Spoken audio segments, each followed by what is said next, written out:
7th straight last night, as Aaron and I were just discussing before we got on the air.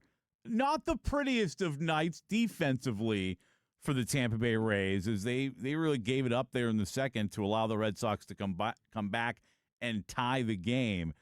Griffin Jax was actually pretty good. He ends up with 2 earned runs. I think it may have possibly should have only been 1 because Junior Caminero wasn't charged with an error that maybe he should have gotten. I don't know. We were just talking about it. Tough play, but one you got to make, Aaron. And Taylor Wall's looking shaky in the second inning. Not used to seeing that. What the hell was that? I'm not used to seeing that from Taylor Walls at shortstop. How surprised were you to see him make such a to me, that's a lazy play when you try to flip. And I know he's trying to make a play, but when you try to flip it with the glove like that, it's very rarely works out well. I've never actually seen him look that off in an inning. He overran the junior ball. If you notice that, him backing it up, he overran it a little bit as well. And then the ball ate him up. It was a ground ball, double play ball, easy tailor-made double play ball. Taylor Wall's made. And he ends up booting it and panicking and picking the ball up, where at that point you're probably not getting anyone out, but don't compound the mistakes. And I'm not used to seeing Taylor Walls compound mistakes like that's a mental error. Compound mistakes. We're not used to seeing him make mistakes. And right? You're right. And when he does, I'm not used to seeing him do that. And he did. He panicked, and then one bad inning, one blemish, and then they got it on track and did what they had to do. Got a little hairy at the end. Yeah, it's clearly an example of he's not even used to making mistakes. So when he does, it completely throws him for a loop. But how about Chandler Simpson last night? Fantastic. Does not even start the game, finishes with 2 hits and 3 RBIs. And then in the 9th inning, Junior Caminero, I saw it on TV, 114 miles an hour off the bat, just a moonshot to center field. Right when he hit it, it was gone. I was still up for that. Right when he hit it, I knew it was gone. And then before that, Yandy Diaz with the ground rule double. Congratulations to Yandy Diaz. 1,000 hits in his Rays career. Just fantastic. And a guy who, when he was traded, went to the Rays, Jake Bowers, you and I were on the air, I believe it was a Saturday, and we were like, what are they Yandy, who? Jake Bowers, the future of this team, the guy we thought was going to be an all-star for years to come in Rays colors. And they trade him for a guy in Yandy Diaz who was still coming up and trying to figure himself out. And what we had heard from Yandy in the scouting report when the Rays made that trade was not the biggest home run hitter, but man, this guy's powerful. Right, this guy's powerful, and he will hit the cover off the ball, and that's what he's done. And you saw it again on the ground rule double. Like the guy just hits the ball so hard. I think the Rays probably allowed Yandy to be himself, and that it sounds so simple, but I feel like that may have been what started him playing baseball the way he has. Because I think a lot of times you look at a guy who looks like an ox, who's got a couple of legs coming out of his sleeves, right? You look at a guy that's that big and that strong, and you go, you got to be a slugger.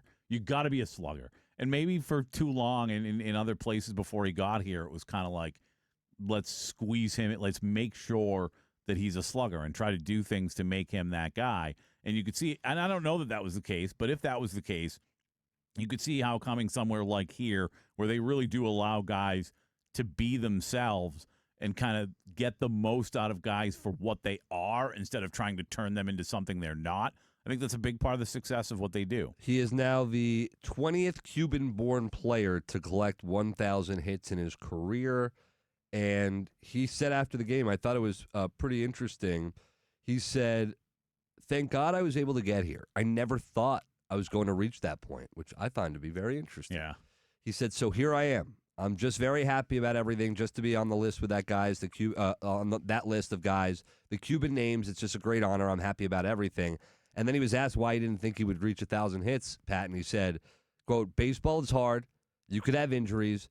You don't make the team sometimes. It's just a matter of being in the big leagues. Yeah. And then he was asked about maybe getting career hit 2,000. someday. And he said, no, it's too much. All right.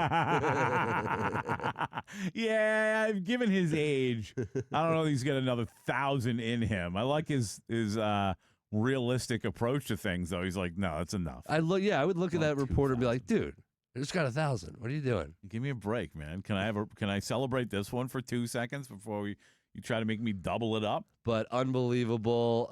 Just continue to win. There are some Cedric Mullins. I want to defend him. I want to defend him so bad. Small ball's working for this team, as Cedric Mullins provided a good moment, a bunt early on. And by the way, that second inning on offense, we talk about how bad it was in the bottom frame defensively, but before that, top of the second, it was beautiful. Manufacturing runs. Right, exactly. Ben Williamson, after DeLuca walks, he steals second. You're right, man. You put yourself in scoring position. Yep.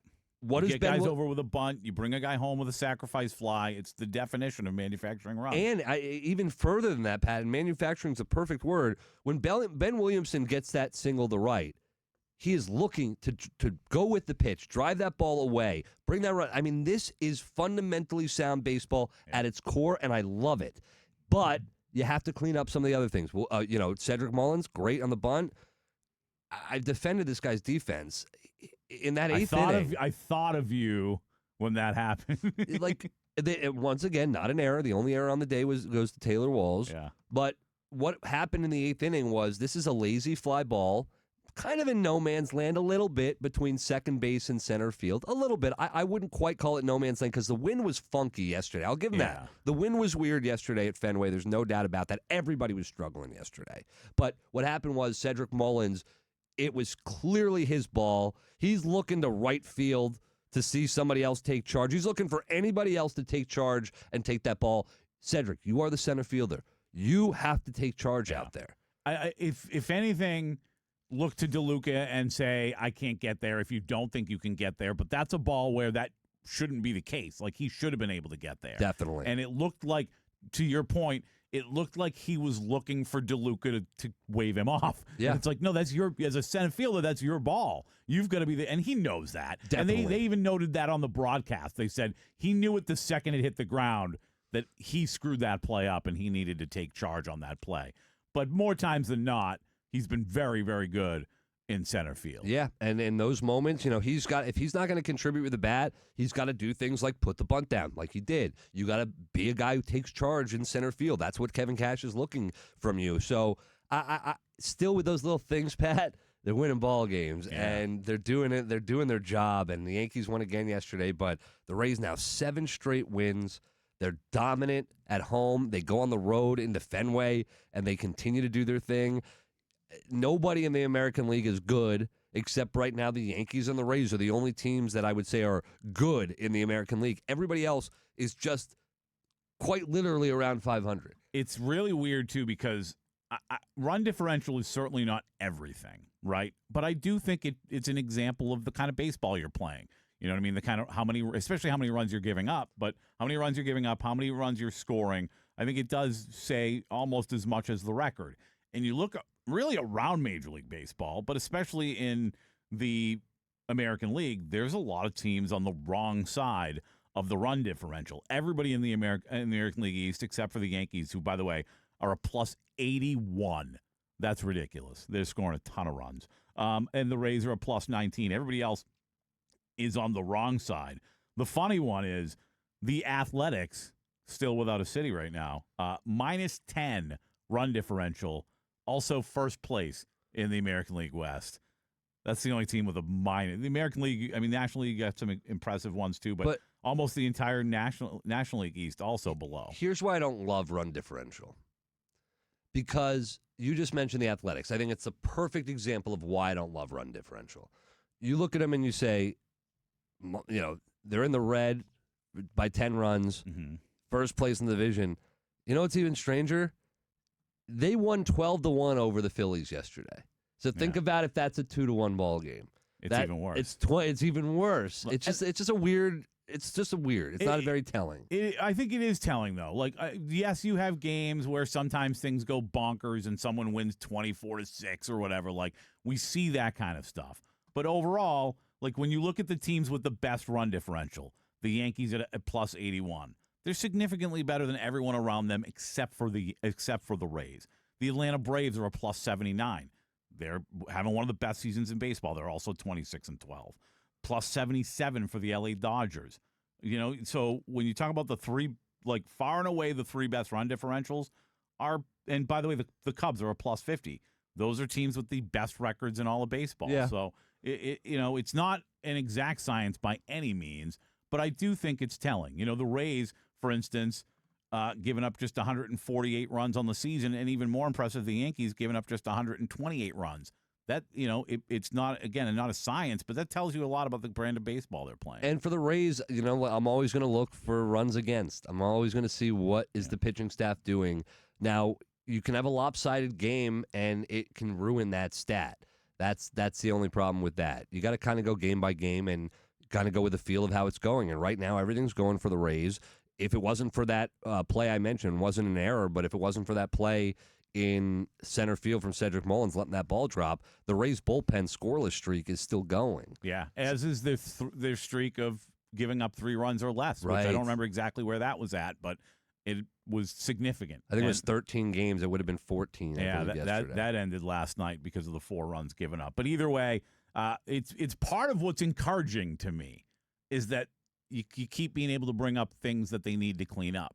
And it's like when you can clean up as much as they can and you're still winning at this clip, what if they do clean that stuff up?